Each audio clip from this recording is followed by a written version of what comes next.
Hello world, my name is AK and you're watching the Swashbuckler's Arsenal.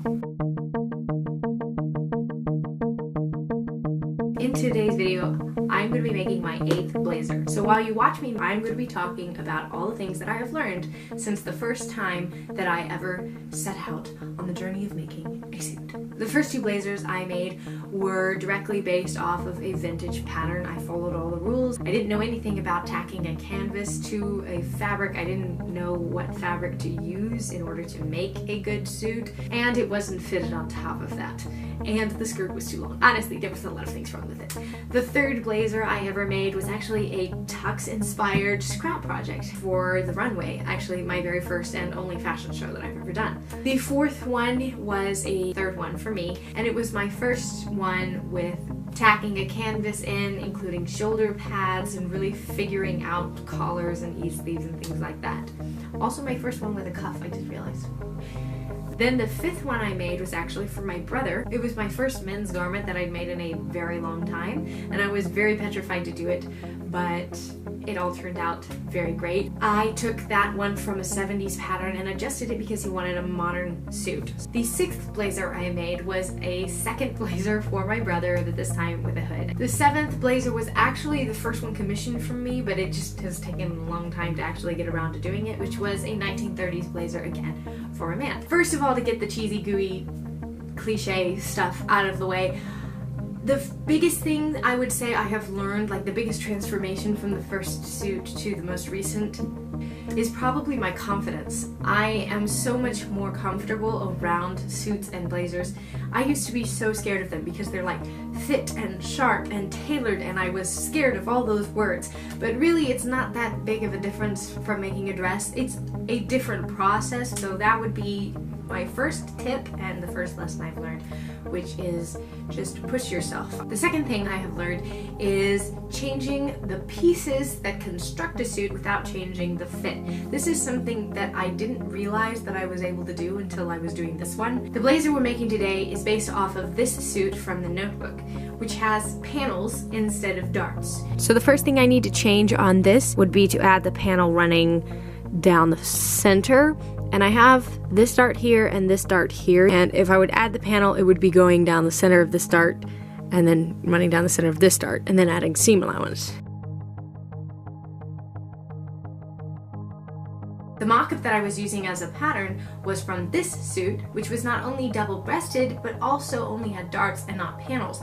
Without even thinking about it, all I had to do was follow the dart seams and cut a line straight up and then add seam allowance. Another thing common for 40s suits is yokes. And if you don't know what a yoke is, it's basically the block piece. It's usually, you can find it on like the back of a shirt. I don't have one, but it's like that strip, and then the rest of the fabric is attached underneath it, and sometimes it can be on the front as well, so there'll be front yokes and back yokes. Sometimes I want that in a blazer and sometimes I don't want that in a blazer, so sometimes I take it out or put it in. Either way, I also learned how to do that. It would be about 5/8 of an inch underneath the armhole. You cut a straight line right across and add seam allowance to both of the pieces, and then you have a yoke. And then the last one is the one that I have done the most, going from double-breasted to single or from single-breasted to double. You can see right now me taking a double-breasted suit and making it a single-breasted. If you'd like to see the opposite of that,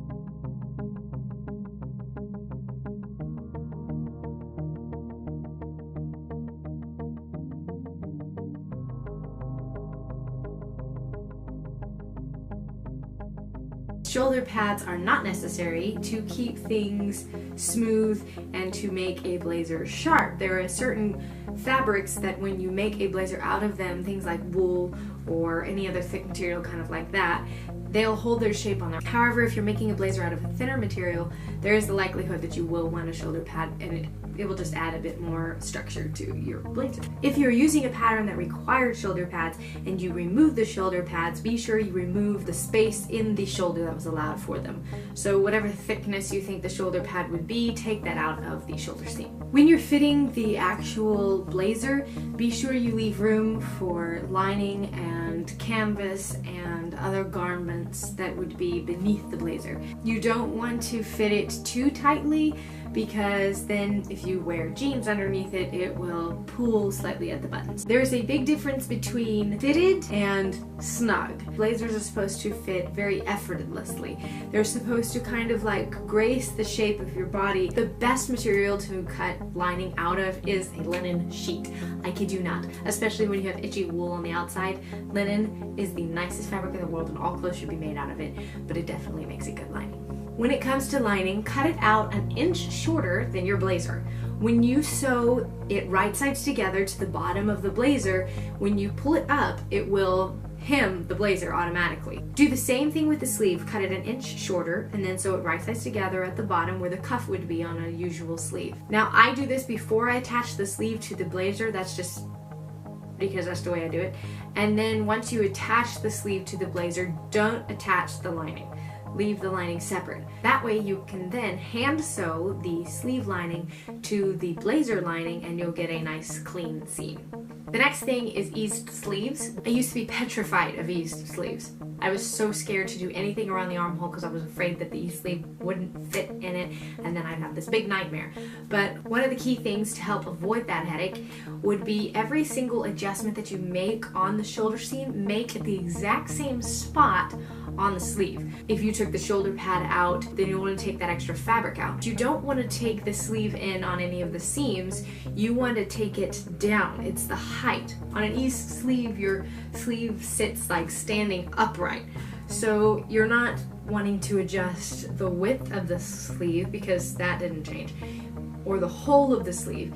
You want to change the height of it. Placement of a sleeve is key. When you're working with a sleeve on a blazer, it curves with your arm. So if you put it too far forward, then it's going to sit funny, and if you put it too far back, it's going to sit funny. On patterns, there'll be a dot on the sleeve, and then you just match that up to your shoulder seam, but if you're building your pattern yourself, there won't be that. So baste it. If it doesn't work, then take it out and move it over a little bit. The next thing I learned was collars. Try, and try again. Trying something and it doesn't work, you seam rip it and try something else. Now when it comes to a collar, there's usually an under collar and a top collar or an over collar. I don't know what the actual terms are, but the piece of fabric that's going to be on the top needs to be a little bit wider than the piece that's on the bottom because it needs to go up. And when you're easing a collar into a neckline, it is easiest to ease if you put the side with the collar on the bottom, because then the teeth on the sewing machine will help feed it into the seam. If you're working with wool or thicker fabrics, don't put an interfacing in. You don't need to put a canvas in. The wool or the thicker fabrics will structure themselves. However, if you are working with a thinner or a slicker fabric, definitely put an interfacing or canvas in. It will help keep the collar's shape and the rest of the shape of the blazer as well. If you guys have been on this channel for a little while, you know that I take patterns and I use bits and pieces of them as building blocks to help me kind of get the right structure going.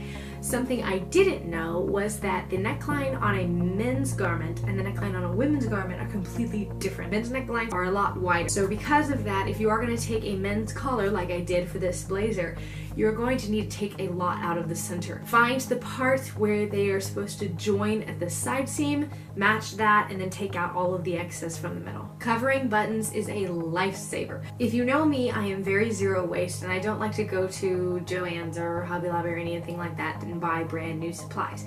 I like to use old supplies off of old garments or things like that.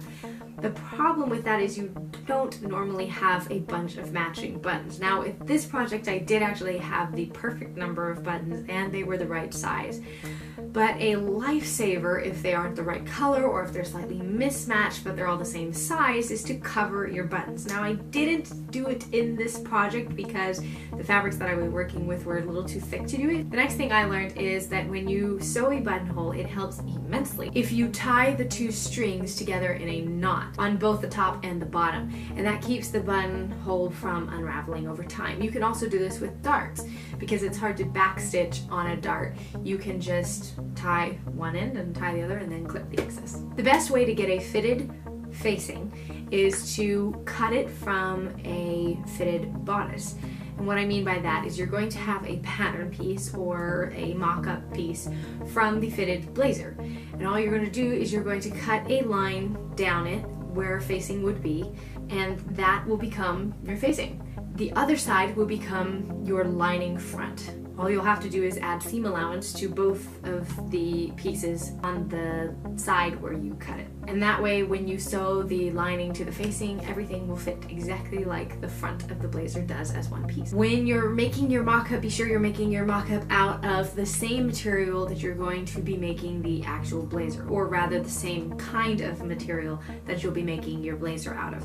This will help you get familiar with the way the fabric moves, how well it holds its shape. If you were working with a stretchier material when you made your mock-up and it fit, and then you cut out of a stiffer material when you made your actual blazer and it's too small, that would be why.